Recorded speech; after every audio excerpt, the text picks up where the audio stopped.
বাংলার মানুষ যেভাবে হয়রানি হয়েছেন, বাংলার মানুষকে তার নিজস্ব ধর্ম, জাতকে কেন্দ্র করে যেভাবে এসআইআরে হয়রানির শিকার করা হয়েছে, বা বিজেপি যেভাবে বাংলাভাষী মানুষকে বাইরের রাজ্যে পরিযায়ী শ্রমিক ইত্যাদি থেকে হেনস্থা করেছে, তাতে বাংলার মানুষ এইবার বিজেপিকে উচিত শিক্ষা এই নির্বাচনে গণতান্ত্রিকভাবে দেবেন বলেই আমরা বিশ্বাস করি। এমনি শ্রমিকবাবুদের যেখানে যেখানে সরকার চলে, ডবল ইঞ্জিনের সরকার, আসামে, মণিপুরে ইত্যাদিতে, সেখানেও এমনি সাধারণ মানুষের সরকারের ওপর কোনো ভরসা থাকে না। ফলে ওদের সরকার যেখানে চলে সেটাও খুব ভালো অবস্থায় নেই, এবং পশ্চিমবাংলাতে যে সরকার চলছে বকলমে আরএসএসেরই সরকার, সেটাও খুব ভালো অবস্থায় সাধারণ মানুষ নেই। বিজেপিকে তো বাংলার মানুষ অনেক সুযোগ দিলেন, কত সাংসদ বিধায়ক জিতলেন বিজেপির থেকে, তারপর বছরে 2 কোটি বেকারের চাকরি হওয়ার কথা ছিল নরেন্দ্র মোদীর আগের চিঠিতে, সেই চাকরি হলো না। অভয়ার বিচারের হওয়ার কথা ছিল, হলো না। সারদা নারদা নিয়োগ দুর্নীতি, যাবতীয় কয়লা চুরি বালি চুরির তদন্ত হওয়ার কথা ছিল, কিচ্ছু হলো না। দাদা, আজকে এসআইআর এর শুনানি ছিল 24 তারিখ। সেই 24 তারিখের শুনানি থেকে জানা যাচ্ছে যে এসআইআর নথি যাচাইয়ের জন্য উড়িষ্যা, ঝাড়খণ্ড থেকে জুডিশিয়াল অফিসার আসছে বাংলায়। পশ্চিমবাংলার যারা সরকার চালান, প্রশাসন চালান এবং নির্বাচন কমিশন চালান, তাদের ওপর এত অনাস্থা সুপ্রিম কোর্ট রেখেছেন, এটা ভাবনার বাইরে। গোটা দেশের এতগুলো রাজ্যে এসআইআর হয়ে গেল, শুধুমাত্র পশ্চিমবাংলার ক্ষেত্রে এই যে সমস্যা, এটা একেবারে নজিরবিহীন। এবং সাধারণ মানুষের যে হয়রানি হলো, এখনও হয়ে চলেছে, সেটা মানে ভাবা যায় না। তাহলে সাধারণ মানুষকে যে কোনোভাবেই হয়রানির হাত থেকে বার করতে হবে। এবং উড়িষ্যা, ঝাড়খণ্ড থেকে আজকে লোক আনার জন্য মামলা হয়েছে, কালকে অন্য কোনো জায়গার থেকেও জুডিশিয়াল অফিসাররা আসুন, কিন্তু সঠিকভাবে যাচাই হোক, কোনো বৈধ ভোটার যাতে বাদ না যায় এবং কোনো অবৈধ ভোটার যাতে ঢুকে যেতে না পারে, কোনো মৃত ভোটারের নাম যাতে থেকে যেতে না পারে, এইটা গ্যারান্টি করতে হবে যে কোনোভাবে নির্বাচন কমিশনকে বা মাননীয় কোর্টকে এটা গ্যারান্টি করতে হবে। এবং এটা গ্যারান্টি করতে হবে যাতে মানুষের আর হয়রানি না হয়। এই যে বাইরের রাজ্য থেকে আনছে জুডিশিয়াল অফিসারদের, বাংলার মানুষ তো ভাষাই বুঝতে পারবে না, তাহলে কি করে সব কাজকর্ম হবে? এটা তো কোর্টে আলাপ আলোচনার মধ্যে আসা উচিত ছিল, এটা তো আর আমি কোর্টের বাইরে থেকে বলতে পারবো না কিছু। কোর্টে আলাপ আলোচনার মধ্যে যা সিদ্ধান্ত হয়েছে তাই। কিন্তু এই কাজটা দ্রুত গতিতে শেষ করতে হবে এবং মানুষের হয়রানি যাতে আর না হয়, মানুষের আশঙ্কা যাতে আর না বাড়ে, সেই রকম ব্যবস্থা করতে হবে। দাদা, অন্যদিকে শ্রমিক ভট্টাচার্য বলছেন যে এই রাজ্যের প্রশাসনের ওপর কোনো ভরসা নেই, তাই বাইরে থেকে লোক আনতে হচ্ছে।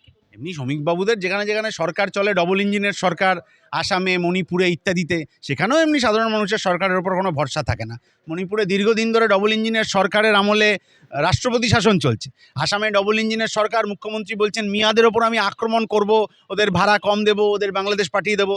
ফলে ওদের সরকার যেখানে চলে সেটাও খুব ভালো অবস্থায় নেই, এবং পশ্চিমবাংলাতে যে সরকার চলছে বকলমে আরএসএসেরই সরকার, সেটাও খুব ভালো অবস্থায় সাধারণ মানুষ নেই। অন্যদিকে এই বাংলা ভাষা বুঝতে পারবে না এরকম প্রশ্ন তুলেন কল্যাণ ব্যানার্জি। দেখা যাচ্ছে যে আইনজীবীরা জানান যে তাদের কিছু করার নেই, কি বলবেন? কল্যাণবাবু কী মামলা করেছিলেন আমি বলতে পারবো না, কিন্তু অতীতে আমরা এরকম দেখেছি যে বাইরে থেকে যারা যারা এসছিলেন, বাংলার শুধু ভাষা নয়, সংস্কৃতি ইত্যাদি সম্পর্কেও কোনো ধারণা ছিল না। কারণ খগেন্দ্রনাথ মণ্ডল, খগেন্দ্র আর নাথ আলাদা হয়ে গেলে বা ওটা একসাথে থাকলে আসলে যে কোনো তফাৎ হয় না, এই ধারণাও অনেকের সেই সময় তৈরি হয়নি বলে লজিক্যাল ডিসক্রিপেন্সি নামে বিরাট গণ্ডগোল তৈরি হয়েছে। ফলে এই ধরনের সমস্যা যাতে না হয়, সেই দিকে অবশ্যই নির্বাচন কমিশন এবং মাননীয় কোর্টের যারা জুডিশিয়াল অফিসার আছেন, বিচারক আছেন, তাদের এটা যথাযথ দৃষ্টি রাখতে হবে যাতে এই ধরনের আর সমস্যা না হয়। 2026-এ বিধানসভা ভোট এবং তার ভোটের আগে দেখা যাচ্ছে যে প্রধানমন্ত্রীর খোলা চিঠি, সেখানে লেখা আছে তৃণমূল কত রকমের চুরি করেছে, সেগুলো এক এক করে লেখা আছে সেই কার্ডে, এবং বাড়ি বাড়ি পৌঁছে দিচ্ছেন। বলছে সুযোগ দিতে হবে বিজেপি। কিভাবে দেখছেন বিষয়টি? বিজেপিকে তো বাংলার মানুষ অনেক সুযোগ দিলেন, কত সাংসদ বিধায়ক জিতলেন বিজেপির থেকে, তারপর বছরে 2 কোটি বেকারের চাকরি হওয়ার কথা ছিল নরেন্দ্র মোদীর আগের চিঠিতে, সেই চাকরি হলো না। অভয়ার বিচারের হওয়ার কথা ছিল, হলো না। সারদা নারদা নিয়োগ দুর্নীতি, যাবতীয় কয়লা চুরি বালি চুরির তদন্ত হওয়ার কথা ছিল, কিচ্ছু হলো না। চিঠিতে তো সেইটা নিয়ে একটা লাইনও লেখা নেই। তাহলে যে পশ্চিমবাংলার বিজেপির নেতারা হাহুতাশ করছেন যে ইডি সিবিআই কোনো কাজ করছে না, সেইটা নিয়ে দেশের প্রধানমন্ত্রী কেন একটা শব্দ খরচ করলেন না চিঠিতে, সেইটাই তো ওনাকে পাল্টা চিঠি দিয়ে জিজ্ঞেস করা উচিত। বাংলার মানুষ যেভাবে হয়রানি হয়েছেন, বাংলার মানুষকে তার নিজস্ব ধর্ম, জাতকে কেন্দ্র করে যেভাবে এসআইআরে হয়রানির শিকার করা হয়েছে, বা বিজেপি যেভাবে বাংলাভাষী মানুষকে বাইরের রাজ্যে পরিযায়ী শ্রমিক ইত্যাদি থেকে হেনস্থা করেছে, তাতে বাংলার মানুষ এইবার বিজেপিকে উচিত শিক্ষা এই নির্বাচনে গণতান্ত্রিকভাবে দেবেন বলেই আমরা বিশ্বাস করি। আমাদের এক্স কমরেড প্রতিকুর রহমান জানিয়েছে যে বিজেপির জন্য লড়ার জন্য শুধু তৃণমূল দাঁড়িয়েছে, সিপিএম এর সেরকম আইপ্যাকের লেখা স্ক্রিপ্ট, এখন নিজের কথা তো আর কেউ ওইভাবে বলতে পারে না। নতুন দলে গিয়ে যদি ও সিপিআইএম ভালো বলতো, তাহলে কি আর আপনি খবর দেখাতেন বা কোনো একটা ব্রেকিং নিউজ করে দেখাতেন? ফলে এখন আইপ্যাকের স্ক্রিপ্ট লিখে দেওয়া স্ক্রিপ্ট ওকে করতে হচ্ছে। কিন্তু তৃণমূল বিজেপির বিরুদ্ধে লড়ছে না, এটা গোটা বাংলার মানুষ জানেন। কারণ বিজেপির বিরুদ্ধে লড়লে বিজেপির লোকগুলোকে দলে নিতে হতো না। বিজেপির যে নেতাদের বিরুদ্ধে দুর্নীতির অভিযোগ, তাদেরকে জেলে পোড়া হতো এবং আরএসএসের কায়দায় মন্দির মসজিদ নিয়ে রাজনীতি যেটা মমতা বন্দ্যোপাধ্যায় করছেন সেটা করতে হতো না যদি তৃণমূল বিজেপির বিরুদ্ধে লড়তে পারছে না, ফলে সেটিং মানুষ বুঝে গেছেন।